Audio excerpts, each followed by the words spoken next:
Just a friendly reminder from your boy Animated Heroes, don't forget to check out my boys at Sculptimo Toys for the best figures, best prices, and fastest shipping if you guys haven't already. Let's get into it. What the heck is up, you guys? It's your boy Ace, aka Animated Heroes, back with another action figure review. And as you can see today, we're going to be taking a look at the Spider-Man Far From Home Stealth Suit Edition by Mezco, or you can just call it Night Monkey like everyone else does. And I'm not the most excited for this figure, but I've heard some good things, I've heard some bad things, so I'm going to check it out myself and see what it's all about. Let's take a look at that sexy packaging, and then of course we'll go ahead and get this figure out and see what we're working with. Usually I don't show Mezco boxes, but sometimes if I can wedge them into my workspace, I go ahead and give it a shot. Now, you got this black and this like very turquoise blue on here, which they look really good. I like how these colors contrast each other. You got Spider-Man Far From Home at the top, PX Previews exclusive right there. The Spider-Man logo, you got Mezco Toys, 112 Pose Play Display, Marvel at the bottom. Then on the top, it just says Spider-Man, Mezco Toys on the side. So not a whole lot. And then of course on the back, you do have the figure, all the accessories he comes with, which is not a lot, and then some poses you can get him into. So looks cool enough. I mean, like I said, you don't get a lot with this figure, but let's go ahead and bust him out and see what this guy's about. Now, straight out of the packaging, I have to say that this figure is giving me a whole lot of Mezco Diabolic vibes, and I'm pretty sure it's for obvious reasons. Now, they call this the stealth suit for Spider-Man. Not really sure why they named it a stealth suit, because technically he wasn't even in stealth mode using this outfit.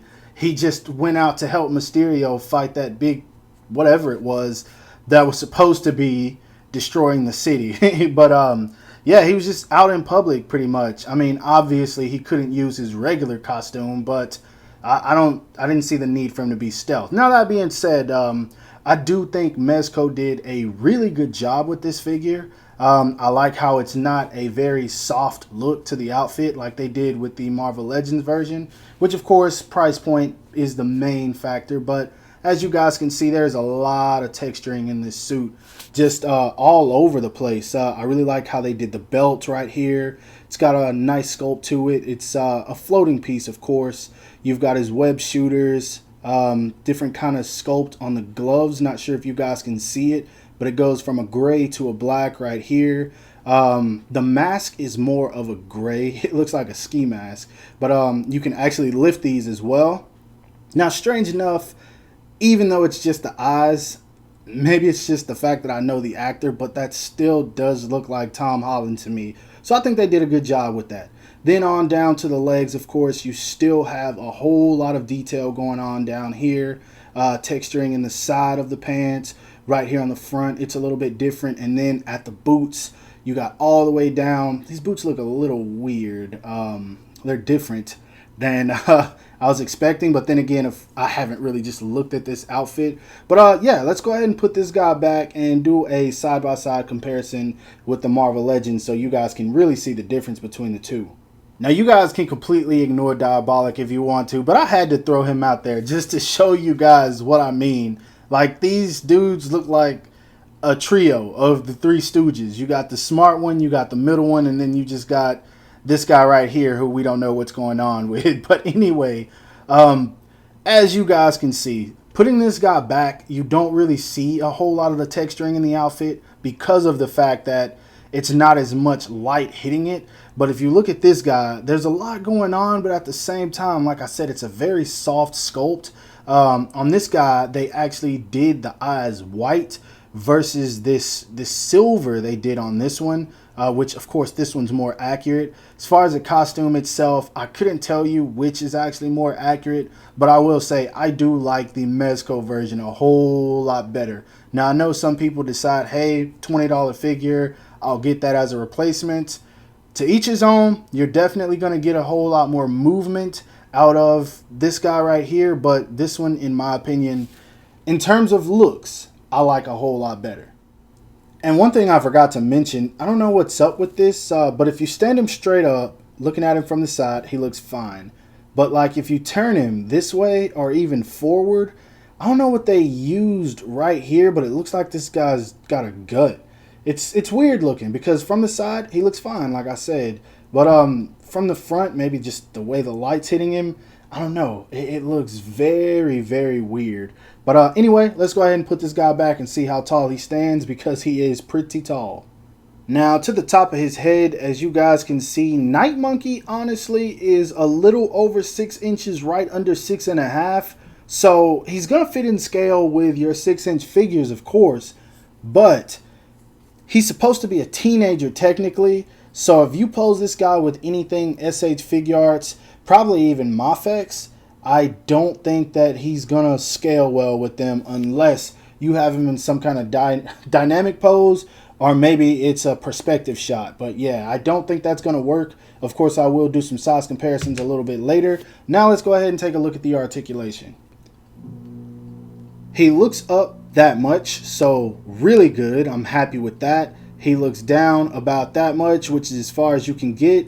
I'm fine with that. You do get tilt out of him, of course. And then, of course, you can move around that neck. And these glasses, or whatever you want to call them, the eyes on the suit pop up very easy. But still, it's cool that you can do that versus him giving us an extra head for no reason. His arms actually go up and out about that much, and it doesn't feel like you're gonna tear at the suit. So that's one thing I'm very, very happy about.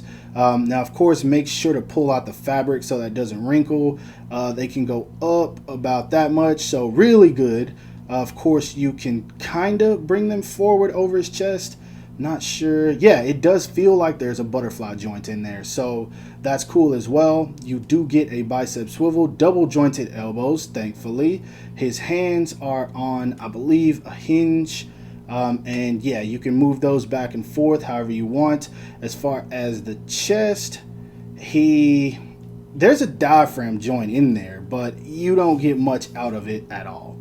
So I'm just going to say you don't even have one. He goes back about that much, goes forward almost none at all. And then, of course, you do get this wrinkle in here when he goes forward, which is to be expected. He can turn side to side, but don't do a whole lot of that because I don't know if the shirt came out or what, or maybe I missed this from the jump, but it looks like his shirt or something came untucked. Maybe the belt is supposed to cover that. I have no idea. Yeah, because if you slide this up, it's still there. So that's weird. Maybe I just didn't notice that. Now I got to go back and watch my own review from the jump. Anyway, he kicks forward that much very well. Doesn't really kick back much. He can do the splits about that much. He could go further, but you don't want to rip the pants, of course. He does have a built-in thigh swivel. Double jointed knees, as you guys can see. Foot goes down that much. Foot goes up. Not really much at all. More down, which still is barely on both. You get a little bit of ankle rocker. Not a whole lot, but that's common with Mezco. So articulation-wise, standard at best. I mean, you can get him in some poses, which I'll show a little bit later, but I mean, I still think they could do a whole lot better than this. As far as accessories go, you do get the default head sculpt that you can see on him right there. He comes with a pair of fist hands already in the packaging. You get this really good Tom Holland looking face. Not sure how good it looks on camera, but it looks pretty good in person. The only thing I don't like is the blood effect that they used on his cheek. It doesn't look like blood to me. Like it looks like paint that was just splotched on there on accident. But it does really, really resemble the likeness of Tom Holland. So I'm cool with that. As far as the hands go, you get two different stylized hands, which I guess you can use these for like wall crawling or reaching, whatever you would want to use them for. You do, of course, get two thwipping hands for when he shoots his webs. And then you get two hands for holding on to the webs. So that's all you get in terms of hands. When it comes to his web accessories, also these are the same things we've gotten before. You get this long piece of web right here, which has two like spalled up pieces at the end of it, and you can bend this. I'm not going to right now because I don't feel like dealing with that. But yeah, you can pretty much just hold on to it, or you can use it for whatever you want. You get two web shooting effects. You get this one that has like just, I guess it hasn't formed or grabbed anything yet, grabbed whatever. And then you have this one where like it can grip onto something, or it has already gripped onto something. And then lastly, you get this effect where you can put it over the face of one of the bad guys. I think we first got this with the tactical suit from Homecoming or Far From Home. Not sure, but yeah, that's pretty much all you get with this guy. Not a whole lot. I really wish they would have included that other web accessory that's a little bit more spread out, and then I don't know, maybe just an extra pair of hands or something. I know he wasn't in this suit very long in the movie, but accessories definitely feel a little bit lackluster for a $90 figure. For some size comparisons, here he is standing next to a lot of the outfits that he has used in the movies that he's been in, and there's still like one or two missing. But I did choose different companies for each one so you can see how he scales with them. You do have the Marvel Legends Night Monkey outfit, which is the same one. You do have the Mafex Homecoming Spider-Man. This is actually the first release. That's his tactical suit. And then, of course, you do have the SH Figure Arts Iron Spider. As you guys can see, he's standing taller than all of them. Here he is standing next to the Marvel Legends Spider-Man Far From Home Mysterio, who he's taller than. So this is obviously inaccurate. The Mezco Captain Marvel and the SH Figure Arts Civil War, Captain America Civil War Black Panther, who surprisingly is taller than him. I think this is probably one of the bigger figures made by Bandai. So good job, Tamashii Nations. This is accurate. Lastly, here he is standing next to the best Spider-Man to date, the Mafex Classic Outfit Spider-Man, the newest one that we got to our collection, the Marvel Legends Retro Wave Spider-Man, and of course, the Mafex Venom with the Eddie Brock head sculpt on the body. And as you can see, he's a little bit too tall for them, but once again, perspective shots will do the trick. Now, for my final thoughts on this figure, I gotta say, it's not a bad figure by any means. I really couldn't even find a whole lot of flaws with it. I don't like that part around the abdomen that looks like he's kind of fat. But other than that, I mean, he's pretty solid. It's a good figure. It's a decent release. But there's nothing that's exciting to me about this one. And it might just be because, for one, he was only in this costume for maybe 15 minutes. He didn't do a whole lot. Nothing dynamic. Nothing extremely crazy. And it could just be the design itself. Maybe I just like the more red and blue on Spider-Man, and black just isn't for me. Honestly, I'm more excited by the thought of customizing this figure and changing it into an upgraded Diabolic, or who knows, whatever else, some kind of stealth character or a thief or something like that. I just don't really have any attachment to this outfit. Not sure if a lot of people do, because it's not something that I hear a lot of people talk about.